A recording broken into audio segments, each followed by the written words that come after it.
Bom, como é sabido de todos, nós fomos colonizados pelos europeus, né? Mais especificamente aqui no Brasil, pelos portugueses. Aí eu pergunto, foi bom isso? Foi bom que os europeus chegaram aqui na América, né? E nos trouxeram essa cultura deles? Será que não teria sido melhor que os europeus tivessem deixado os pobres dos silvícolas aqui, na cultura deles, na cultura primitiva deles, guerreando, se matando, praticando canibalismo, enterrando os próprios filhos vivos, como até hoje acontece no Brasil, em algumas tribos, né?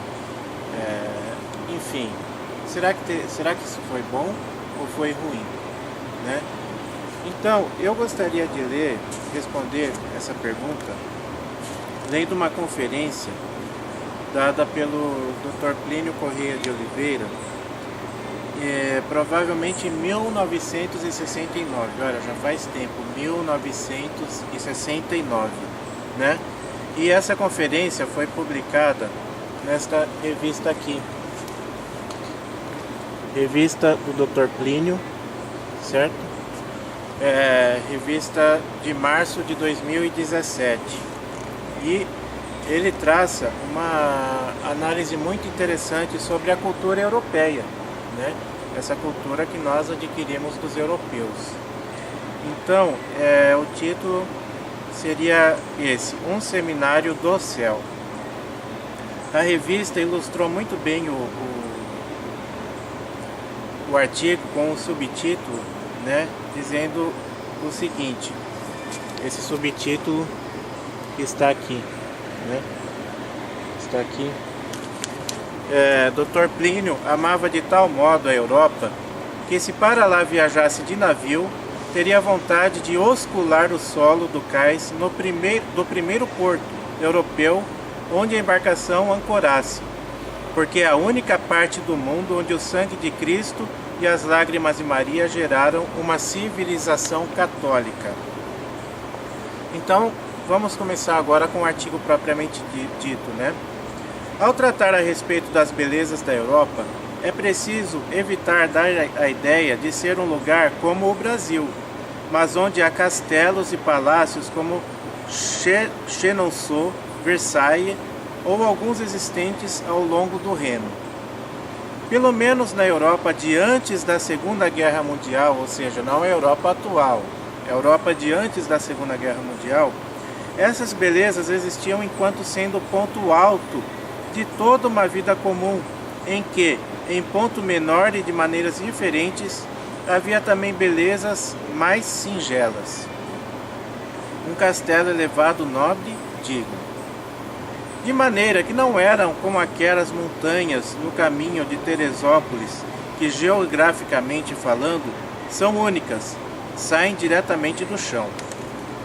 A Europa constituía, por assim dizer, uma cordilheira, entre aspas, né, cordilheira, altíssima, na qual, para ver os picos de que falamos, deviam existir muitas outras elevações na vida cotidiana, mais ou menos naquela altura, formando, portanto, todo um ambiente, um estilo e um teor de vida de um continente, né? Então ele compara simbolicamente a Europa como uma cordilheira, né? Onde há um pico, só que para que ache esse pico, é preciso que ache todo um ambiente cultural, né, ao redor dele, né?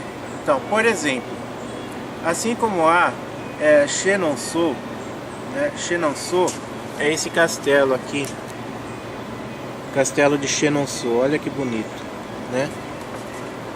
Então, assim como há Chenonceau, existem centenas de castelos em graus menores muito bonitos, casas antigas senhoriais, residências populares e aldeias que, enquanto tais, são superiores à cidadezinha brasileira, como Chenonceau é superior à mais bonita casa que haja no Brasil. Olha, imagina a mais bonita casa do Brasil todo, né? Ele está dizendo que Chenonceau é mais bonito do que ela. Esse traço é importantíssimo, e sem ele a Europa verdadeiramente não se compreende. Então, chegando à casa de um pequeno burguês de Munique, que tem pãezinhos de leite, encontrar-se-ão taças para beber cerveja, facas com cabo de chifre de veado, e uma porção de outros objetos outrora acessíveis a todo mundo, mas que para os padrões atuais são superiores ao nível comum das pessoas.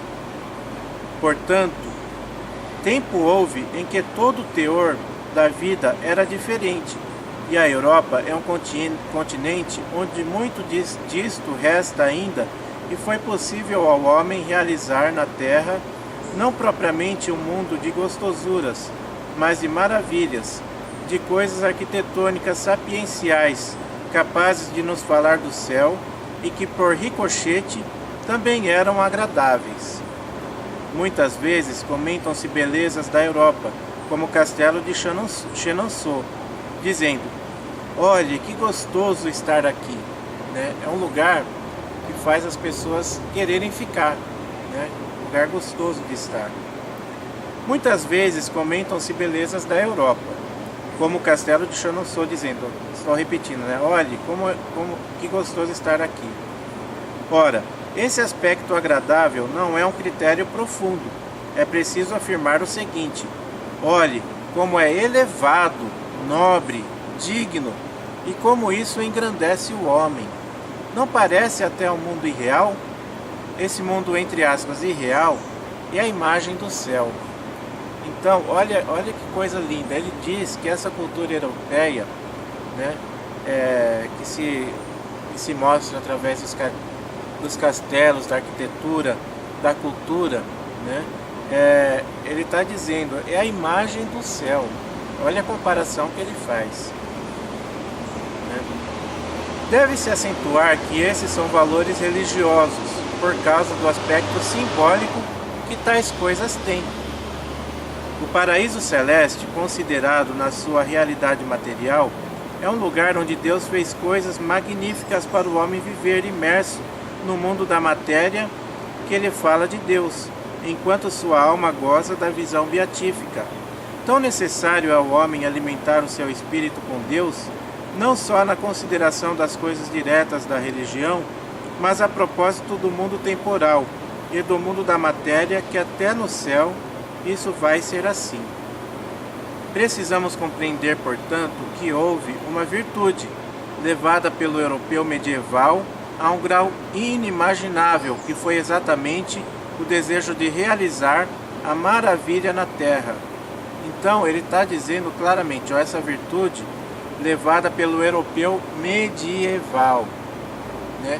Olha que linda que foi a Idade Média, né? Então ele já começa dizendo a Europa, pelo menos até a Segunda Guerra Mundial. Ele não está dizendo que é a Europa atual. Ele está dizendo que essa elevação toda foi trazida pelo europeu medieval. Aliás, aqueles monumentos gregos tinham isto de interessante. Exprimiam o desejo de fazer um Olimpo na terra. As construções dos gregos são mais feitas para serem habitadas por semideuses do que por homens. Havia uma certa ideia de fazer um mundo de maravilha, de sorte que a Europa é uma espécie de mito realizado, e que a religião católica elevou a um seminário do céu. Né? Então ele comparou com a antiguidade clássica, né? Se o Olimpo dos gregos era feito para semideuses, né? Olha que lindo. A religião católica elevou a um seminário do céu. A maior maravilha da Europa, por onde propriamente era maravilhosa, não consistia tanto no fruto produzido e deixado por ela, mas no espírito europeu.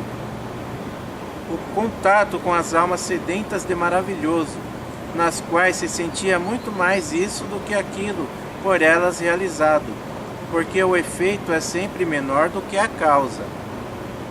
Os homens e a sociedade que elaboraram essas maravilhas tinham-na em quantidade enormemente maior do que as coisas por eles deixadas.